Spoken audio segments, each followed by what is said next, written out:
Dante's Boxing Nation, what's going on, guys? I want to say congratulations to Jessie Vargas for pulling off a very impressive knockout win over an undefeated, very good fighter, the #1 contender, by the way, Saddam Ali. Now, even though there are still some holes in Jessie Vargas' game, which we're going to talk about in a minute, I still say it's an impressive performance because of the level of opposition. I mean, Saddam Ali is a very, very talented fighter. I've been following Saddam Ali since he was a little kid in amateurs, fighting fighters like Gary Russell in the national tournaments. Saddam Ali is a very good fighter. And to say that you knocked him out, it gets no better than that. Now, if you watched last week's radio show, we talked about this fight on the show, and we all ended up picking Saddam Ali to win the fight. Everybody on the panel did. Matter of fact, if you didn't catch that show, go ahead and check it out. I'll try to throw the link on this video so you guys can click on it if I have some time. But like I said, we all picked Saddam Ali to win this fight. And let me explain why I thought Saddam Ali was going to win this fight. I thought Ali was going to win this fight because he seemed to have the better foot movement. Going into this fight, he seemed to have better foot movement. He seemed to be more of the slick fighter. So I'm thinking that he would be more intelligent. Not only that, but more consistent in the ring. What always concerns me with Jessie Vargas is sometimes it seems like Jessie Vargas, he can fall asleep in there. You know, when Jessie Vargas lets his hands go, he looks very impressive. But there's been rounds kind of like the Canelo situation. When Canelo was in there with someone who's his size and on his level, he may take rounds off. Or he may take big chunks of the rounds off. That's what Jessie Vargas does on occasion. In fact, he actually did it in this fight as well. His trainer, Dewey Cooper, who was constantly telling Jessie Vargas in the corner, he was like, man, you got to make this a dog fight. You know, you're not throwing enough punches. You're not doing enough. You got to make this a dog fight. And when Dewey Cooper would say that to Jessie Vargas, it will fall on deaf ears because Jessie Vargas, he never made this a dog fight. It was always a chess match, but it was a very good chess match. It wasn't a boring fight at all. This was a very good fight. Once again, when Jessie Vargas lets his hands go, you know, he looks impressive. Jessie Vargas, he had a very impressive jab. He had a real stiff jab. And you can attribute that jab to Jessie Vargas landing that perfect right hand in the 9th round and stopping Saddam Ali. You know, even though Jessie Vargas, he did take off parts of rounds in this fight like I expected he would do, and even though Saddam Ali seemed to be the better boxer in the ring, the problem with Saddam Ali is he had no ring generalship. In other words, he could not control Jessie Vargas in the ring. Even when Saddam Ali was backing up and he was winning the rounds, it still looked like Jessie Vargas was in some ways controlling the ring because Saddam Ali was constantly backing up to the ropes. And there were definitely moments in this fight where Saddam Ali, he would stand his ground. Matter of fact, he would do more than just stand his ground. He would actually push Jessie Vargas back. And I believe that a couple times, maybe once or twice, Saddam Ali, he may have even hurt Jessie Vargas and didn't even know that he did. Why? Because Jessie Vargas, he did a great job of playing reverse psychology. Whenever Jessie Vargas got caught with a really good shot, sometime he would back up and then he would start waving Saddam Ali in like, you know, the punch didn't bother him. And I think that was a little bit of an indication that it did bother him. But Saddam didn't really jump on Jessie Vargas. You know, you have a lot of fighters today that are good boxers.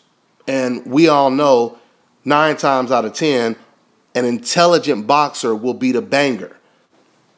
But in this case, however, this was more boxer-puncher versus boxer-puncher. Jessie Vargas was maybe a little bit more aggressive because, once again, he was pushing Saddam Ali back to the ropes. But the point that I'm trying to make is, even though Ali, he had more rhythm than Jessie Vargas, he was more slicker, he had better foot movement, the one main thing he didn't have that really special boxers and slick boxers have is a great defense. The way he was getting caught with them jabs and right hands was a clear indication that if his lack of defense didn't cost him in this fight, it was definitely going to cost him down the line. So once again, this is a very impressive win considering the opponent when it comes to Jessie Vargas. You know, before, when Jessie Vargas would complain and talk about how he deserves a rematch with Tim Bradley because of the controversial ending when it comes to that Bradley fight, I think a lot of fans were in unison when it comes to us basically saying, Jessie Vargas, you need to just let it go. You basically lost to Tim Bradley, and now it's time to move on. You basically messed up your opportunity. No reason to cry over spilled milk. That was the consensus of many, because once again, Jessie Vargas, it wasn't like that was a close fight. He lost the majority, or he damn near lost 10 or 11 rounds, and then, you know, he had some success in the last couple seconds of the fight. So because of that, a lot of people was like, you know, stop crying over this. Move on. But now, I have to say, guys, after a win like this, Vargas no longer sounds like a crazy man when he says he wants a rematch with Tim Bradley. I think he definitely deserves it now. I mean, he's actually holding Tim Bradley's belt, and he really has nothing to gain by fighting Tim Bradley when now he's the welterweight champion. So the fact that he still wants to fight Tim Bradley when, once again, he lost almost every single round, it says a lot about the pride that this man, Jessie Vargas, has, and the heart that he has. And with the small-ass welterweight roster that Bob Arum has over there at Top Rank, we're most likely going to see a rematch when it comes to Bradley versus Jessie Vargas. You know, it's funny because speaking of the small roster that Top Rank and Bob Arum has when it comes to the welterweight division, and then you look at all of the welterweights and all of the fighters that Al Heyman has, it reminds me of an animated cartoon I watched, a movie called Over the Hedge. I don't know if you guys have ever watched that, but in that movie, the animals, they used to have this huge forest that they owned, basically. And all of a sudden, the humans came around and they built a city around the forest, and they only left the animals with damn near 25%, just a corner of the forest to live in. And this is pretty much what Al Heyman did to Bob Arum. He left Bob Arum with this small-ass handful or corner of forest to move around in.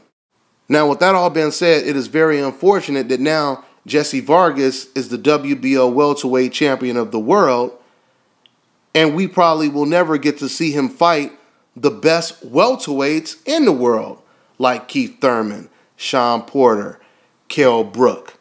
You know, hopefully we'll get to see him fight some of these guys, right? But when it comes to Bob Arum, I interviewed him, and I asked him, I said, you know, with Al Heyman signing so many fighters, wouldn't it be beneficial for you guys to work together just for the sake of boxing, just for putting on the best fights for the fans? And Bob Arum's simple answer was no, and he walked away and left it at that. But see, if you guys look at Al Heyman, you'll notice Al Heyman is working with the other promoters. He's working with Eddie Hearn. He's worked with Golden Boy Promotions. He's worked with other promoters. So it's Bob Arum right now that does not want to work with Al Heyman. And because of that, we're going to miss out on a lot of great welterweight fights and end up seeing recycled fights over and over again when it comes to Top Rank. We're seeing Pacquiao versus Bradley again, and now we're going to most likely see Jessie Vargas versus Bradley again as well. And I'm not saying that's a terrible fight, but once again, we want to see these guys in there with new, fresh talent. And the only way that's going to happen is if Bob Arum starts thinking more about the fans instead of the disdain that he has for Al Heyman. That's pretty much all I got. I'm on to the next one.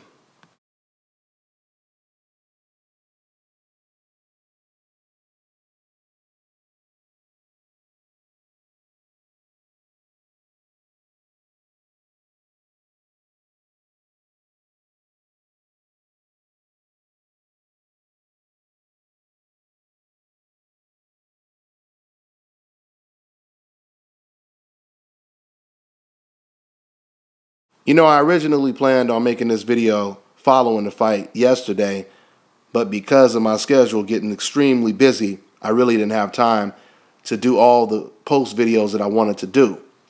So speaking of me being busy, I want you guys to be on the lookout for one of the best boxing documentaries ever made. It's called Number One in the Nation, and it's been produced by yours truly. So if you want to see the next Floyd Mayweather's, De La Hoya's, Keith Thurman's, this film is a must-see. It'll be coming out pretty soon. It'll take me some time. I'm putting it together very professionally. So the longer it takes for me to put it together, the better it's going to look. I'll be dropping the trailer for the film probably in the next couple days. It'll just be, just a little taste of what's to come. So look out for that. Now with that out the way, let's go ahead and talk about this Vargas versus Saddam Ali fight.